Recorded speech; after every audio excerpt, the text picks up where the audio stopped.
The study of ethics is a journey into the heart of what it means to be human. It grapples with questions of right and wrong, good and evil. One of the most enduring debates in ethics centers around two contrasting views: universalism and relativism. Universalism posits the existence of universal moral principles that transcend cultural boundaries.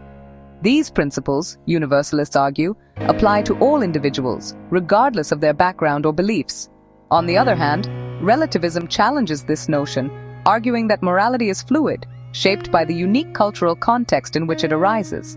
This debate has profound implications for how we understand morality and interact with the world around us. It raises fundamental questions about the nature of right and wrong. Is there an objective standard of morality, or is it merely a product of our social conditioning? In the following sections, we will delve deeper into each of these perspectives, examining their strengths and weaknesses. By understanding the nuances of this debate, we can gain a richer understanding of the complexities of ethical thought. Universalism rests on the belief in a shared human essence. Despite our surface differences, universalists argue, we are all united by our common humanity. This shared humanity, they contend, gives rise to certain fundamental rights and responsibilities that apply to all. Central to the universalist perspective is the concept of inherent dignity. Every human being, by virtue of their existence, possesses intrinsic worth and deserves to be treated with respect. This belief forms the bedrock of many universal moral principles, such as the Golden Rule, which advocates treating others as we would like to be treated. Universalism provides a sense of moral clarity and consistency. If certain principles are universally true, then we have a clear yardstick by which to judge our actions. This can be particularly valuable in a world grappling with complex ethical dilemmas. However, universalism is not without its critics. Some argue that it fails to adequately account for the diversity of human values and beliefs. Others contend that it can lead to cultural imperialism, with one culture imposing its moral framework on another. These critiques highlight the importance of approaching universalism with sensitivity and an awareness of cultural differences. Universalism's strength lies in its simplicity and clarity. It provides a clear moral compass, guiding individuals and societies toward what is right. The belief in shared human dignity offers a powerful foundation for promoting human rights and social justice. It transcends cultural differences, creating a sense of shared responsibility for the well-being of all. However, this strength can also be its weakness. Critics argue that universalism can be inflexible and insensitive to cultural nuances. The imposition of one culture's moral framework on another can be seen as a form of cultural imperialism. Furthermore, the concept of universal moral truths can be difficult to define and defend, leading to disagreements about which principles are truly universal. Despite these critiques, universalism offers a valuable framework for approaching ethical dilemmas.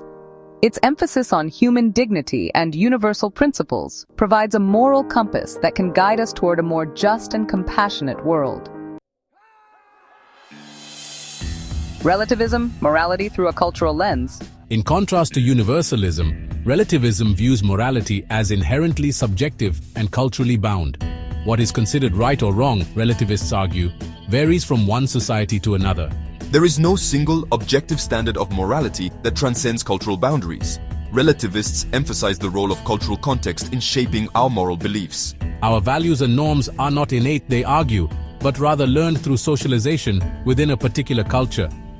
This explains why what is considered morally acceptable in one society may be deemed abhorrent in another. Relativism encourages tolerance and understanding of cultural differences. It recognizes that different societies may have different moral codes, and that these differences should be respected. This perspective can be valuable in promoting cross-cultural dialogue and understanding. However, relativism also presents certain challenges. If morality is truly relative, then it becomes difficult, if not impossible, to critique the practices of other cultures, even those that violate basic human rights. This can lead to moral paralysis, making it difficult to take a stand against injustice. Finding common ground, is there a middle path? The debate between universalism and relativism highlights the complexities of ethical thought. While universalism provides a clear moral compass, It can be insensitive to cultural differences. Relativism, on the other hand, promotes tolerance but risks moral paralysis. Is there a middle ground between these two seemingly opposing views?